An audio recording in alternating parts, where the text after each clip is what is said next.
गणेशाय नमः। ओम श्री सीतारामचंद्राभ्याम नमः। श्रीमद् वाल्मीकि रामायण किष्किंधा कांड सर्ग 30 से 32। सर्ग 30 शरद ऋतु का वर्णन तथा श्री राम का लक्ष्मण को सुग्रीव के पास जाने का आदेश देना। पूर्वोक्त आदेश देकर सुग्रीव तो अपने महल में चले गए और उधर श्री रामचंद्र जी जो वर्षा की रातों में प्रस्त्र वनगिरी पर निवास करते थे, आकाश के मेघों से मुक्त एवं निर्मल हो जाने पर सीता से मिलने की उत्कंठा लिए उनके विरह जन्य शोक से अत्यंत पीड़ा का अनुभव करने लगे। उन्होंने देखा आकाश श्वेत वर्ण का हो रहा है, चंद्रमंडल स्वच्छ दिखाई देता है तथा शरद ऋतु की रजनी के अंगों पर चांदनी का अंगराग लगा हुआ है। ये सब देखकर वे सीता से मिलने के लिए व्याकुल हो उठे। उन्होंने सोचा सुग्रीव काम में आसक्त हो रहा है, जनक कुमारी सीता का अब तक कुछ पता नहीं लगा है और रावण पर चढ़ाई करने का समय भी बीता जा रहा है। ये सब देखकर अत्यंत आतुर हुए श्री राम का हृदय व्याकुल हो उठा। 2 घड़ी के बाद जब उनका मन कुछ स्वस्थ हुआ तब वे बुद्धिमान नरेश श्री रघुनाथ जी अपने मन में बसी हुई विदेह नंदिनी सीता का चिंतन करने लगे। उन्होंने देखा आकाश निर्मल है, ना कहीं बिजली की गड़गड़ाहट है, ना मेघों की घटा। वहाँ सब और सारसों की बोली सुनाई देती है। ये सब देखकर वे आर्तवाणी में विलाप करने लगे। सुनहरे रंग की धातुओं से विभूषित पर्वत शिखर पर बैठे हुए श्री रामचंद्र जी शरत काल के स्वच्छ आकाश की ओर दृष्टिपात करके मन ही मन अपनी प्यारी पत्नी सीता का ध्यान करने लगे। वे बोले, जिसकी बोली सारसों की आवाज के समान मीठी थी तथा जो मेरे आश्रम पर सारसों द्वारा परस्पर एक दूसरे को बुलाने के लिए किए गए मधुर शब्दों से मन बहलाती थी, वह मेरी भोली भाली स्त्री सीता आज किस तरह मनोरंजन करती होगी। सुवर्ण में वृक्षों के समान निर्मल और खिले हुए असन नामक वृक्षों को देखकर बार बार उन्हें निहारती हुई भोली भाली सीता जब मुझे अपने पास नहीं देखती होगी तब कैसे उसका मन लगता होगा। जिसके सभी अंग मनोहर हैं तथा जो स्वभाव से ही मधुर भाषण करने वाली है, वह सीता पहले कल हंसों के मधुर शब्द से जागा करती थी, किंतु आज वह मेरी प्रिया वहाँ कैसे प्रसन्न रहती होगी। जिसके विशाल नेत्र प्रफुल्ल कमल दल के समान शोभा पाते हैं, वह मेरी प्रिया जब साथ विचरने वाले चकवों की बोली सुनती होगी तब उसकी कैसी दशा हो जाती होगी। हाय, मैं नदी, तालाब, बावली, कानन और वन सब जगह घूमता हूँ, परंतु कहीं भी उस मृग शावक नयनी सीता के बिना अब मुझे सुख नहीं मिलता है। कहीं ऐसा तो नहीं होगा कि शरद ऋतु के गुणों से निरंतर वृद्धि को प्राप्त होने वाला काम भामिनी सीता को अत्यंत पीड़ित कर दे, क्योंकि ऐसी संभावना के 2 कारण हैं। एक तो उसे मेरे वियोग का कष्ट है, दूसरे वह अत्यंत सुकुमारी होने के कारण इस कष्ट को सहन नहीं कर पाती होगी। इंद्र से पानी की याचना करने वाले प्यासे पपीहे की भांति नरश्रेष्ठ नरेंद्र कुमार श्री राम ने इस तरह की बहुत सी बातें कहकर विलाप किया। उस समय शोभाशाली लक्ष्मण फल लेने के लिए गए थे। वे पर्वत के रमणीय शिखरों पर घूम फिरकर जब लौटे तब उन्होंने अपने बड़े भाई की अवस्था पर दृष्टिपात किया। वे दुस्सह चिंता में मगन होकर अचेत से हो गए थे और एकांत में अकेले ही दुखी होकर बैठे थे।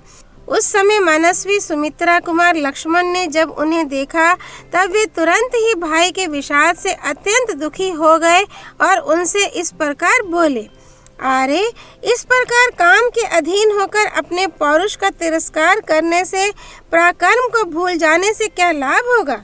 इस लज्जाजनक शोक के कारण आपके चित्त की एकाग्रता नष्ट हो रही है। क्या इस समय योग का सहारा लेने से, मन को एकाग्र करने से यह सारी चिंता दूर नहीं हो सकती। अर्थात आप अवश्य कर्मों के अनुष्ठान में पूर्ण रूप से लग जाइए, मन को प्रसन्न कीजिए और हर समय चित्त की एकाग्रता बनाए रखिए। साथ ही अंतःकरण में दीनता को स्थान न देते हुए अपने प्राकर्म की वृद्धि के लिए सहायता और शक्ति को बढ़ाने का प्रयत्न कीजिए। मानव वंश के नाथ तथा श्रेष्ठ पुरुषों के भी पूजनीय वीर रघुनंदन, जिनके स्वामी आप हैं, वे जनक नंदिनी सीता किसी भी दूसरे पुरुष के लिए सुलभ नहीं है, क्योंकि जलती हुई आग की लपट के पास जाकर कोई भी दग्ध हुए बिना नहीं रह सकता। लक्ष्मण उत्तम लक्षणों से संपन्न थे, उन्हें कोई परास्त नहीं कर सकता था। भगवान श्री राम ने उनसे यह स्वाभाविक बात कही, कुमार, तुमने जो बात कही है वह वर्तमान समय में हितकर, भविष्य में भी सुख पहुंचाने वाली, राजनीति के सर्वथा अनुकूल तथा साम के साथ साथ धर्म और अर्थ से भी संयुक्त है। निश्चय ही सीता के अनुसंधान कार्य पर ध्यान देना चाहिए तथा उसके लिए विशेष कार्य या उपाय का भी अनुसरण करना चाहिए, किंतु प्रयत्न छोड़कर पूर्ण रूप से बढ़े हुए दुर्लभ एवं बलवान कर्म के फल पर ही दृष्टि रखना उचित नहीं है।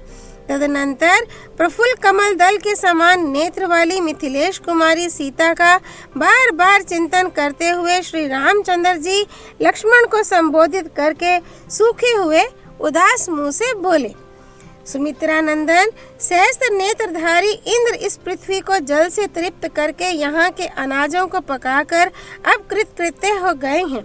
राजकुमार, देखो, जो अत्यंत गंभीर स्वर से गर्जना किया करते और पर्वतों, नगरों तथा वृक्षों के ऊपर से होकर निकलते थे, वे मेघ अपना सारा जल बरसाकर शांत हो गए हैं।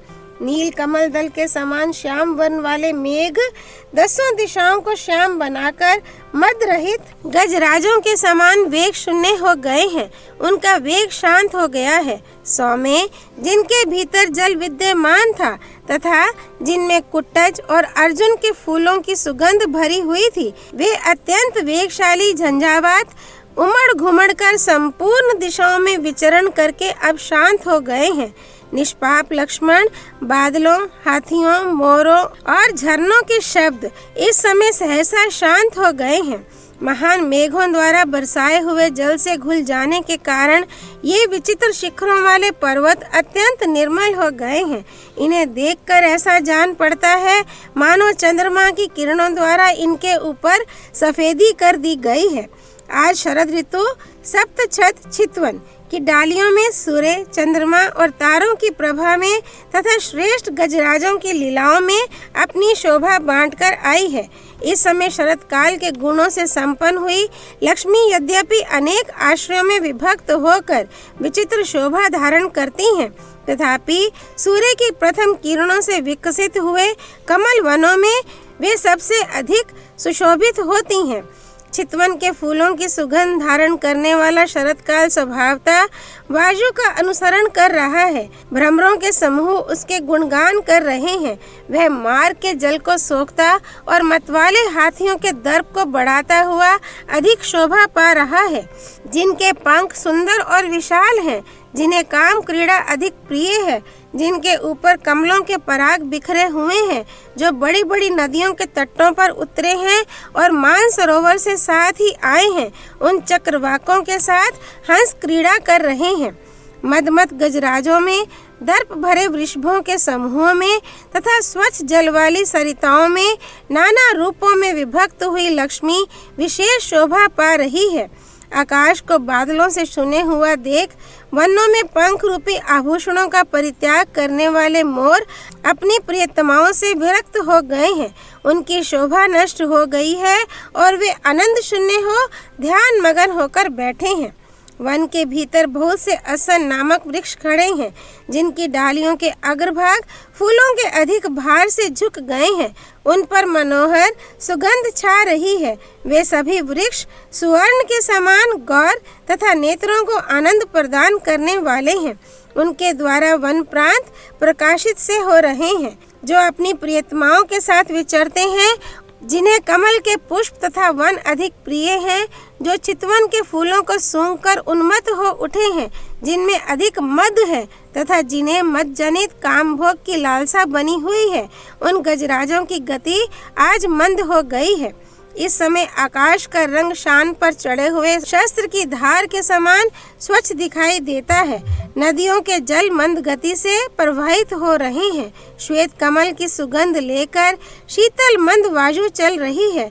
दिशाओं का अंधकार दूर हो गया है और अब उनमें पूर्ण प्रकाश छा रहा है। घाम लगने से धरती का कीचड़ सूख गया है। अब उस पर बहुत दिनों के बाद घनी धूल प्रकट हुई है।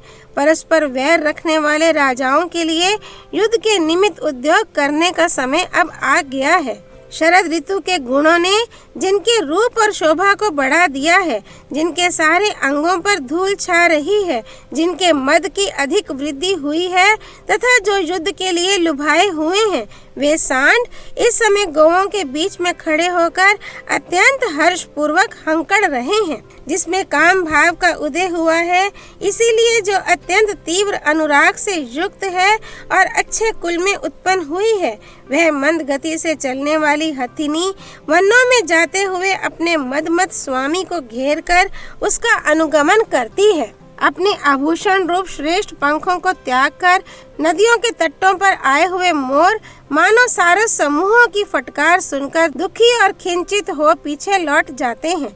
जिनके गंड स्थल से मद की धारा बह रही है, वे गजराज अपनी महती गर्जना से कारंडवों तथा चक्रवाकों को भयभीत करके विकसित कमलों से विभूषित सरोवरों में जल को हिलोर हिलोर कर पी रहे हैं। जिनके कीचड़ दूर हो गए हैं, जो बालुकाओं से सुशोभित हैं, जिनका जल बहुत ही स्वच्छ है तथा गौओं के समुदाय जिनके जल का सेवन करते हैं, सारसों के कलरवों से गूंजती हुई उन सरिताओं में हंस बड़े हर्ष के साथ उतर रहे हैं। नदी, मेघ, झरनों के जल, प्रचंड वायु, मोर और हर्ष रहित मेंढकों के शब्द निश्चय ही इस समय शांत हो गए हैं।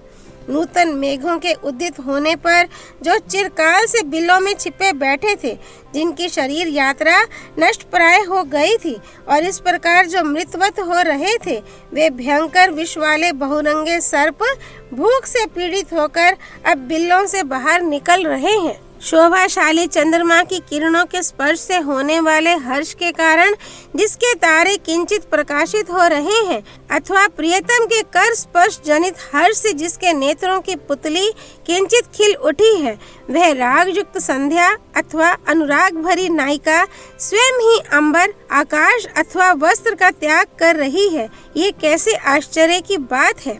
चांदनी की चादर ओढ़े हुए शरद काल की यह रात्रि श्वेत साड़ी से ढके हुए अंग वाली एक सुंदरी नारी के समान शोभा पाती है। उदित हुआ चंद्रमा ही उसका सौम्य मुख है और तारे ही उसकी खिली हुई मनोहर आंखें हैं। पके हुए धान की बालों को खाकर हर्ष से भरी हुई और तीव्र वेग से चलने वाली सारसों की वह सुंदर पंक्ति वायु कंपित गुंथी हुई पुष्पमाला की भांति आकाश में उड़ रही है।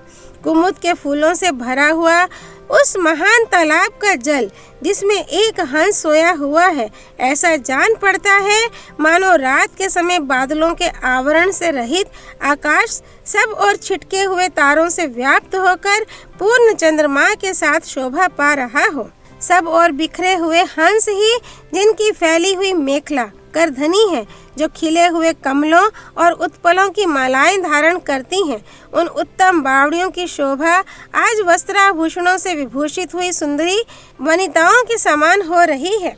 वेणु के स्वर के रूप में व्यक्त हुए वाद्य घोष से मिश्रित और प्रातः काल की वायु से वृद्धि को प्राप्त होकर सब और फैला हुआ दही मथने के बड़े बड़े भांडों और सांडों का शब्द मानो एक दूसरे का पूरक हो रहा है। नदियों के तट मंद मंद वायु से कंपित पुष्प रूपी हाथ से सुशोभित और धुले हुए निर्मल रेशमी वस्त्रों के समान प्रकाशित होने वाले नूतन कासों से बड़ी शोभा पा रहे हैं। वन में डिठाई के साथ घूमने वाले तथा कमल और असन के परागों से गौर वर्ण को प्राप्त हुए मतवाले भ्रमर, जो पुष्पों के मकरंद का पान करने में बड़े चतुर हैं, अपनी प्रियाओं के साथ हर्ष में भरकर वनों में गंध के लोभ से वायु के पीछे पीछे जा रहे हैं। जल स्वच्छ हो गया है, धान की खेती पक गई है, वायु मंद गति से चलने लगी है और चंद्रमा अत्यंत निर्मल दिखाई देता है। ये सब लक्षण उस शरद काल के आगमन की सूचना देते हैं जिसमें वर्षा की समाप्ति हो जाती है, क्रोंच पक्षी बोलने लगते हैं और फूल उस ऋतु के हास की भांति खिल उठते हैं। रात को प्रियतम के उपभोग में आकर प्रातःकाल अलसाई गति से चलने वाली कामिनियों की भांति उन नदी स्वरूपा वधुओं की गति भी आज मंद हो गई है, जो मछलियों की मेखला सी धारण किए हुए हैं। नदियों के मुख नव वधुओं के मुंह के समान शोभा पाते हैं। उनमें जो चक्रवाक हैं वे गुरोचन द्वारा निर्मित तिल के समान प्रतीत होते हैं। जो सेवार हैं वे वधु के मुख पर बनी हुई पत्र भंगी के समान जान पड़ते हैं तथा जो काश हैं वे ही मानो श्वेत दुक्कुल बनकर नदी रूपिणी वधु के मुंह को ढके हुए हैं। फूले हुए सरकंडों और असन के वृक्षों से जिनकी विचित्र शोभा हो रही है तथा जिनमें हर्ष भरे भ्रमरों की आवाज गूंजती रहती है, उन वनों में आज प्रचंड धनुर्धर कामदेव प्रकट हुआ है, जो धनुष हाथ में लेकर विरही जनों को दंड देने के लिए उद्यत हो अत्यंत कोप का परिचय दे रहा है। अच्छी वर्षा से लोगों को संतुष्ट करके नदियों और तालाबों को पानी से भरकर तथा भूतल को परिपक्व धान की खेती से संपन्न करके बादल आकाश छोड़कर अदृश्य हो गए। शरद ऋतु की नदियां धीरे धीरे जल के हटने से अपने नगन तटों को दिखा रही हैं। ठीक उसी तरह जैसे प्रथम समागम के समय लजीली युवतियां शनै शनै अपने जघन स्थल को दिखाने के लिए विवश होती हैं। सौ में सभी जलाशयों के जल स्वच्छ हो गए हैं। वहाँ कुरर पक्षियों के कलनाद गूंज रहे हैं और चक्रवाकों के समुदाय चारों ओर बिखरे हुए हैं। इस प्रकार उन जलाशयों की बड़ी शोभा हो रही है। सौ में राजकुमार जिनमें परस्पर वैर बंधा हुआ है और जो एक दूसरे को जीतने की इच्छा रखते हैं, उन भूमि पालों के लिए ये युद्ध के निमित्त उद्योग करने का समय उपस्थित हुआ है। नरेश नंदन राजाओं की विजय यात्रा का यह प्रथम अवसर है, किंतु ना तो मैं सुग्रीव को यहाँ उपस्थित देखता हूँ और ना उनका कोई वैसा उद्योग ही दृष्टि गोचर होता है। पर्वत के शिखरों पर असन, चितवन, कोविदार, बंधु जीव तथा श्याम तमाल खिले दिखाई देते हैं। लक्ष्मण देखो तो सही, नदियों के तटों पर सब और हंस, सारस, चक्रवाक और कुरर नामक पक्षी फैले हुए हैं। मैं सीता को न देखने के कारण शोक से संतप्त हो रहा हूँ। अतः ये वर्षा के 4 महीने मेरे लिए 100 वर्षों के समान बीते हैं। जैसे चकवी अपने स्वामी का अनुसरण करती है, उसी प्रकार कल्याणी सीता इस भयंकर एवं दुर्गम दंडकारण्य को उद्यान सा समझकर मेरे पीछे यहाँ तक चली आई थी। लक्ष्मण, मैं अपनी प्रियतमा से बिछड़ा हुआ हूँ। मेरा राज्य छीन लिया गया है और मैं देश से निकाल दिया गया हूँ। इस अवस्था में भी राजा सुग्रीव मुझ पर कृपा नहीं कर रहा है। स्वामी लक्ष्मण, मैं अनाथ हूँ, राजे से भ्रष्ट हो गया हूँ। रावण ने मेरा तिरस्कार किया है। मैं दीन हूँ, मेरा घर यहाँ से बहुत दूर है। मैं कामना लेकर यहाँ आया हूँ तथा सुग्रीव यह भी समझता है कि राम मेरी शरण में आए हैं। इन्हीं सब कारणों से वानरों का राजा दुरात्मा सुग्रीव मेरा तिरस्कार कर रहा है, किंतु उसे पता नहीं है कि मैं सदा शत्रुओं को संताप देने में समर्थ हूँ। उसने सीता की खोज के लिए समय निश्चित कर दिया था, किंतु उसका तो अब काम निकल गया है। इसीलिए वह दुर्बुद्धि वानर प्रतिज्ञा करके भी उसका कुछ ख्याल नहीं कर रहा है। अतः लक्ष्मण, तुम मेरी आज्ञा से किष्किंधापुरी में जाओ और विषय भोग में फंसे हुए मूर्ख वानर सुग्रीव से इस प्रकार कहो, जो बल पराक्रम से संपन्न तथा पहले ही उपकार करने वाले कार्यार्थी पुरुषों को प्रतिज्ञा पूर्वक आशा देकर पीछे उसे छोड़ देता है, वह संसार के सभी पुरुषों में नीच है। जो अपने मुख से प्रतिज्ञा के रूप में निकले हुए भले या बुरे सभी तरह के वचनों को अवश्य पालनीय समझकर सत्य की रक्षा के उद्देश्य से उनका पालन करता है, वह वीर समस्त पुरुषों में श्रेष्ठ माना जाता है। जो अपना स्वार्थ सिद्ध हो जाने पर जिनके कार्य नहीं पूरे हुए हैं उन मित्रों के सहायक नहीं होते, उनके कार्य को सिद्ध करने की चेष्टा नहीं करते, उन कृतघ्न पुरुषों के मरने पर मांसाहारी जंतु भी उनका मांस नहीं खाते हैं। सुग्रीव, निश्चय ही तुम युद्ध में मेरे द्वारा खींचे गए सोने की पीठ वाले धनुष का कौंधती हुई बिजली के सामन रूप देखना चाहते हो। संग्राम में कुपित होकर मेरे द्वारा खींची गई प्रत्यंचा की भयंकर टंकार को, जो वज्र की गड़गड़ाहट को भी मात करने वाली है, अब फिर तुम्हें सुनने की इच्छा हो रही है। वीर राजकुमार, सुग्रीव को तुम जैसे सहायक के साथ रहने वाले मेरे पराक्रम का ज्ञान हो चुका है। ऐसी दशा में भी यदि उसे यह चिंता ना हो कि ये वाली की भांति मुझे मार सकते हैं तो यह आश्चर्य की ही बात है। शत्रु नगरी पर विजय पाने वाले लक्ष्मण, जिसके लिए यह मित्रता आदि का सारा आयोजन किया गया, सीता की खोज विषयक उस प्रतिज्ञा को इस समय वानरराज सुग्रीव भूल गया है, उसे याद नहीं कर रहा है, क्योंकि उसका अपना काम सिद्ध हो चुका। सुग्रीव ने यह प्रतिज्ञा की थी कि वर्षा का अंत होते ही सीता की खोज आरंभ कर दी जाएगी, किंतु वह क्रीड़ा विहार में इतना तन्मय हो गया है कि इन बीते हुए 4 महीनों का उसे कुछ पता ही नहीं है। सुग्रीव मंत्रियों तथा परिजनों सहित क्रीड़ा जनित आमोद प्रमोद में फंसकर विविध पेय पदार्थों का ही सेवन कर रहा है। हम लोग शोक से व्याकुल हो रहे हैं तो भी वह हम पर दया नहीं करता है। महाबली वीर लक्ष्मण, तुम जाओ, सुग्रीव से बात करो, मेरे रोष का जो स्वरूप है वह उसे बताओ और मेरा यह संदेश भी कह सुनाओ। सुग्रीव, वाली मारा जाकर जिस रास्ते से गया है वह आज भी बंद नहीं हुआ है, इसलिए तुम अपनी प्रतिज्ञा पर डटे रहो, वाली के मार्ग का अनुसरण ना करो। वाली तो रण क्षेत्र में अकेला ही मेरे बाण से मारा गया था, परंतु यदि तुम सत्य से विचलित हुए तो मैं तुम्हें बंधु बांधवों सहित काल के गाल में डाल दूंगा।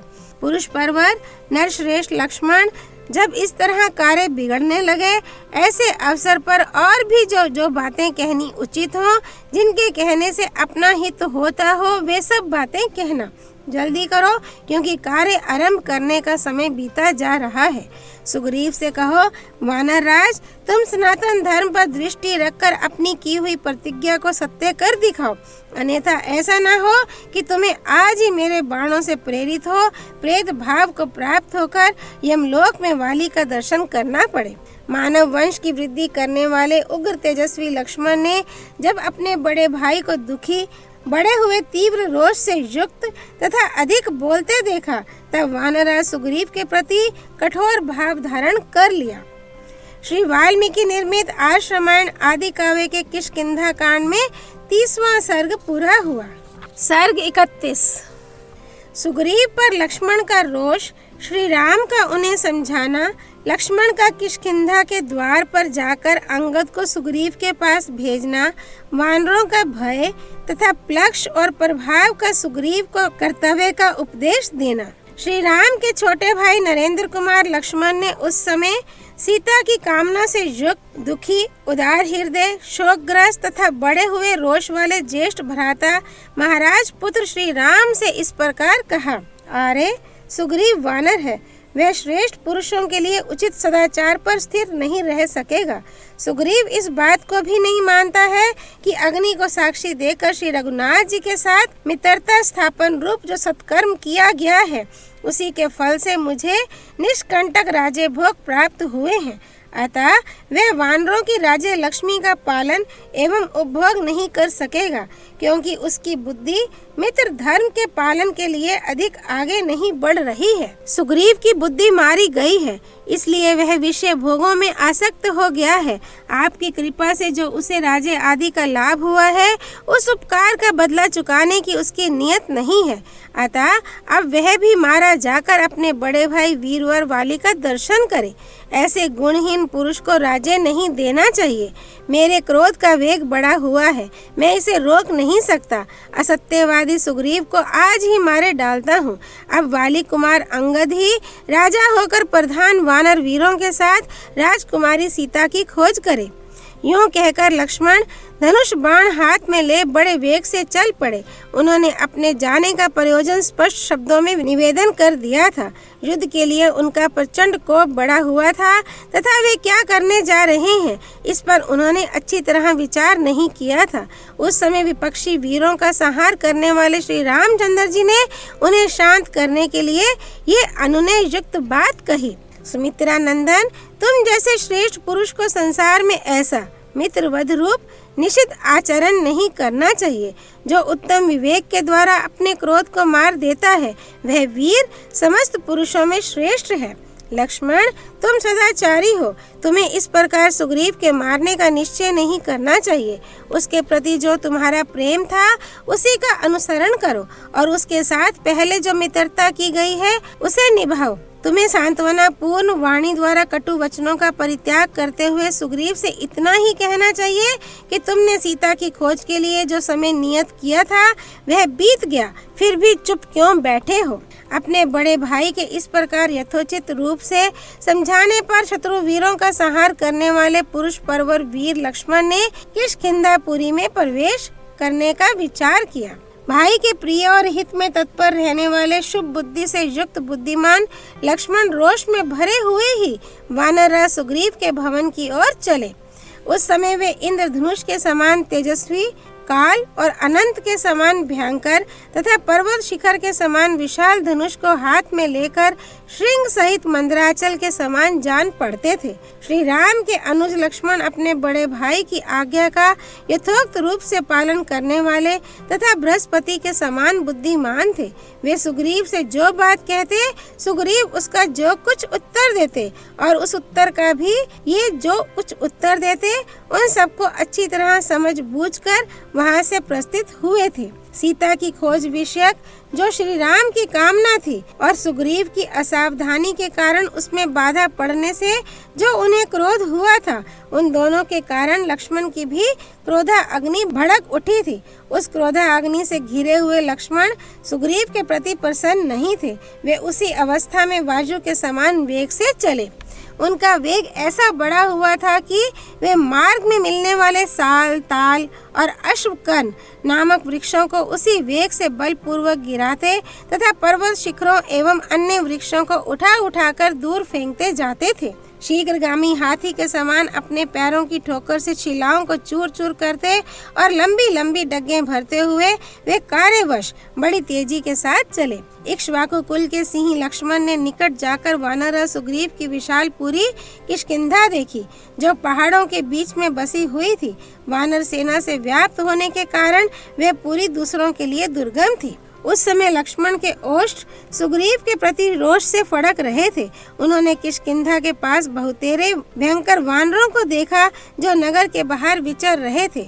उन वानरों के शरीर हाथियों के समान विशाल थे। उन समस्त वानरों ने पुरुष परवर लक्ष्मण को देखते ही पर्वत के अंदर विद्यमान सैकड़ों शैल शिखर और बड़े बड़े वृक्ष उठा लिए। उन सबको हथियार उठाते देख लक्ष्मण दूने क्रोध से जल उठे, मानो जलती आग में बहुत सी सूखी लकड़ियां डाल दी गई हों। क्षुब्ध हुए लक्ष्मण काल, मृत्यु तथा परलेकालीन अग्नि के समान भयंकर दिखाई देने लगे। उन्हें देखकर उन वानरों के शरीर भय से कांपने लगे और वे सैकड़ों की संख्या में चारों दिशाओं में भाग गए। तदनंतर कई श्रेष्ठ वानरों ने सुग्रीव के महल में जाकर लक्ष्मण के आगमन और क्रोध का समाचार निवेदन किया।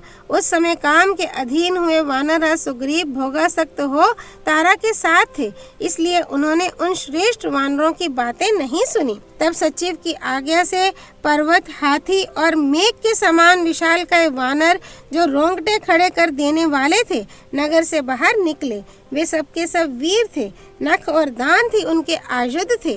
वे बड़े विकराल दिखाई देते थे। उन सब की दाढ़ें व्याघ्रों की दाढ़ों के समान थीं और सबके नेत्र खुले हुए थे, अथवा उन सबका वहां स्पष्ट दर्शन होता था, कोई छिपे नहीं थे। किन्हीं में 10 हाथियों के बराबर बल था तो कोई 100 हाथियों के समान बलशाली थे, तथा किन्हीं किन्हीं का तेज, बल और पराक्रम 1000 हाथियों के तुल्य था। हाथ में वृक्ष लिए उन महाबली वानरों से व्याप्त हुई किष्किंधापुरी अत्यंत दुर्जय दिखाई देती थी। लक्ष्मण ने कुपित होकर उस पुरी की ओर देखा।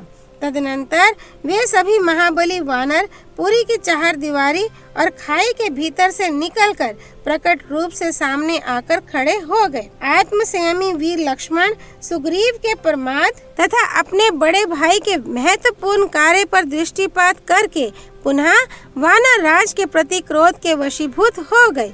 वे अधिक गर्म और लंबी सांस खींचने लगे। उनके नेत्र क्रोध से लाल हो गए। उस समय पुरुष सिंह लक्ष्मण धूम युक्त अग्नि के समान प्रतीत हो रहे थे। इतना ही नहीं, वे 5 मुख वाले सर्प के समान दिखाई देने लगे। बाण का फल ही उस सर्प की लपलपाती हुई जीवा जान पड़ता था। धनुष ही उसका विशाल शरीर था तथा वे सर्प रूपी लक्ष्मण अपने तेजोमय विष से व्याप्त हो रहे थे। उस अवसर पर कुमार अंगद प्रज्वलित प्रलयाग्नि तथा क्रोध में भरे हुए नागराज शेष की भांति दृष्टिगोचर होने वाले लक्ष्मण के पास डरते डरते गए। वे अत्यंत विषाद में पड़ गए थे। महायशस्वी लक्ष्मण ने क्रोध से लाल आंखें करके अंगद को आदेश दिया, बेटा सुग्रीव को मेरे आने की सूचना दो। उनसे कहना, शत्रुदमन वीर श्री रामचंद्र जी के छोटे भाई लक्ष्मण अपने भ्राता के दुख से दुखी होकर आपके पास आए हैं और नगर द्वार पर खड़े हैं।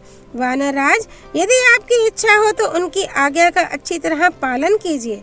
शत्रुदमन वत्स अंगद, बस इतना ही कहकर तुम शीघ्र मेरे पास लौट आओ। लक्ष्मण की बात सुनकर शोकाकुल अंगद ने पिता सुग्रीव के समीप आकर कहा, तात ये सुमित्रा नंदन लक्ष्मण यहाँ पधारे हैं।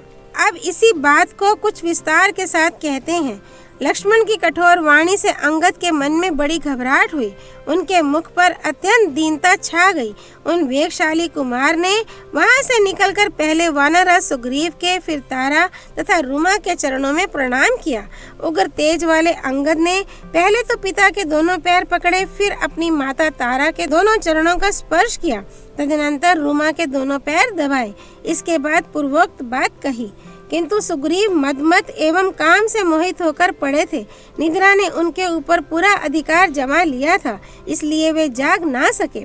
इतने में बाहर क्रोध में भरे हुए लक्ष्मण को देखकर भय से मोहित चित्त हुए वानर उन्हें प्रसन्न करने के लिए दीनता सूचक वाणी में किलकिलाने लगे। लक्ष्मण पर दृष्टि पड़ते ही उन वानरों ने सुग्रीव के निकटवर्ती स्थान में एक साथ ही महान जल प्रवाह तथा वज्र की गड़गड़ाहट के समान जोर जोर से सिंहनाद किया, जिससे सुग्रीव जाग उठे। वानरों की उस भयंकर गर्जना से कपिराज सुग्रीव की नींद खुल गई। उस समय उनके नेत्र मद से चंचल और लाल हो रहे थे। मन भी स्वस्थ नहीं था। उनके गले में सुंदर पुष्पमाला शोभा दे रही थी।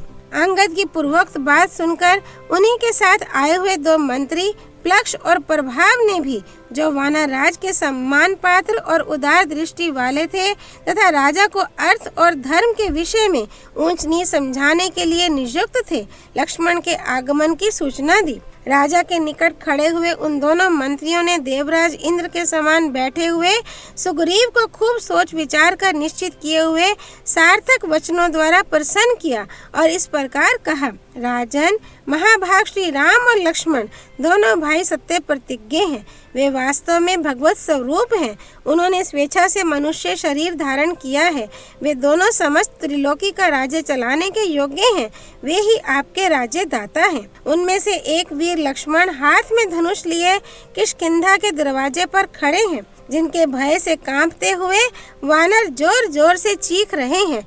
श्री राम का आदेश वाक्य ही जिनका सारथी और कर्तव्य का निश्चय ही जिनका रथ है, वे लक्ष्मण श्री राम की आज्ञा से यहाँ पधारे हैं। राजन, निष्पाप वानरराज, लक्ष्मण ने तारा देवी के इन प्रिय पुत्र अंगद को आपके निकट बड़ी उतावली के साथ भेजा है।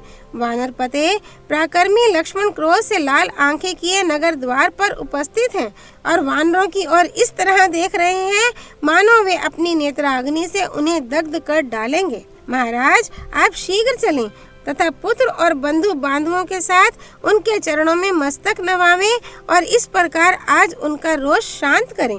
राजन, धर्मात्मा श्री राम जैसा कहते हैं, सावधानी के साथ उसका पालन कीजिए।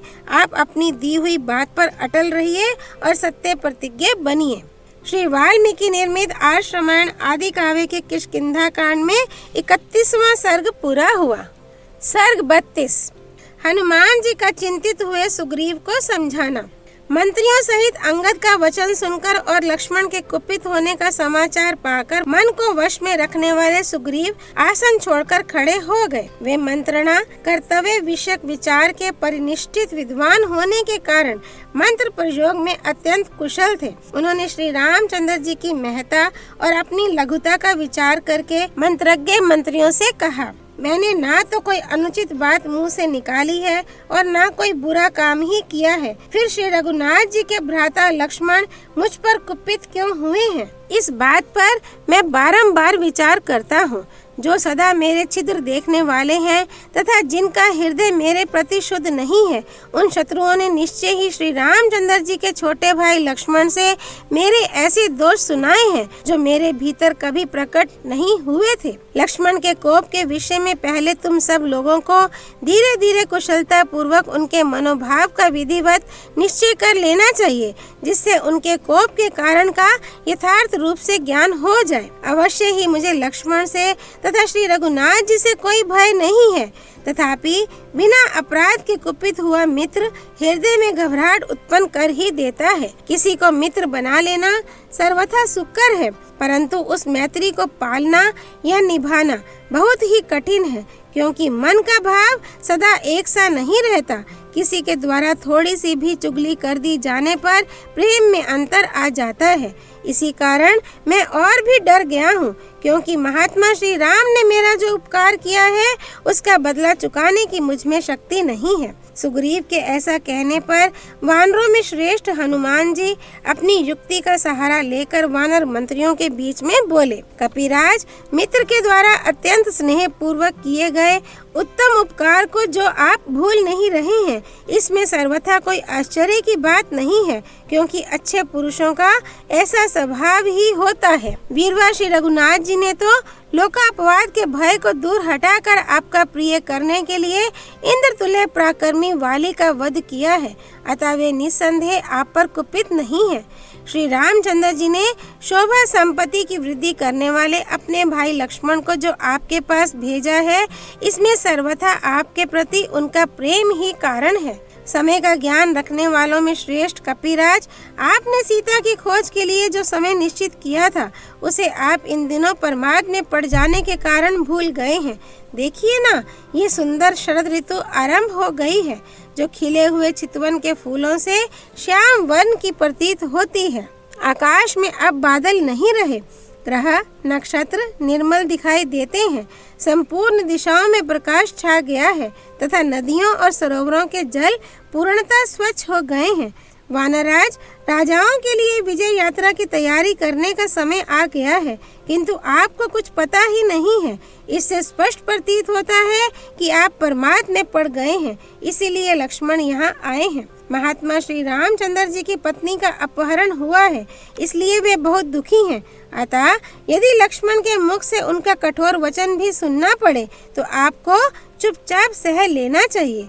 आपकी ओर से अपराध हुआ है, अतः हाथ जोड़कर लक्ष्मण को प्रसन्न करने के सिवा आपके लिए और कोई उचित कर्तव्य मैं नहीं देखता। राज्य की भलाई के काम पर नियुक्त हुए मंत्रियों का यह कर्तव्य है कि राजा को उसके हित की बात अवश्य बतावें। अतएव मैं भय छोड़कर अपना निश्चित विचार बता रहा हूँ। भगवान श्री राम यदि क्रोध करके धनुष हाथ में ले लें तो देवता, असुर, गंधर्वों सहित संपूर्ण जगत को अपने वश में कर सकते हैं। जिसे पीछे हाथ जोड़कर मनाना पड़े, ऐसे पुरुष को क्रोध दिलाना कदापि उचित नहीं है।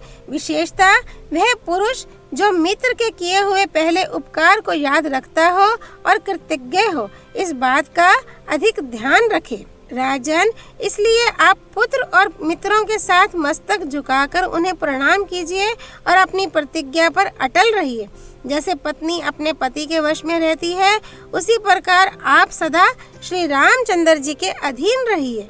वानर राज, श्री राम और लक्ष्मण के आदेश की आपको मन से भी उपेक्षा नहीं करनी चाहिए। देवराज, इंद्र के समान तेजस्वी लक्ष्मण सहित श्री रघुनाथ जी के अलौकिक बल का ज्ञान तो आपके मन को है ही। श्री वाल्मीकि निर्मित आर्ष रामायण आदि काव्य के किष्किंधा कांड में 32वां सर्ग पूरा हुआ। सियापति रामचंद्र की जय। राम भक्त श्री हनुमान जी की जय। राम जन्मभूमि अयोध्यापुरी धाम की जय। सरयू नदी की जय। माँ गौरीपति देवों के देव महादेव भगवान शिव शंकर की जय। श्रीमद् वाल्मीकि रामायण की जय। महर्षि वाल्मीकि मुनि की जय। श्री हरि अर्पणमस्तु।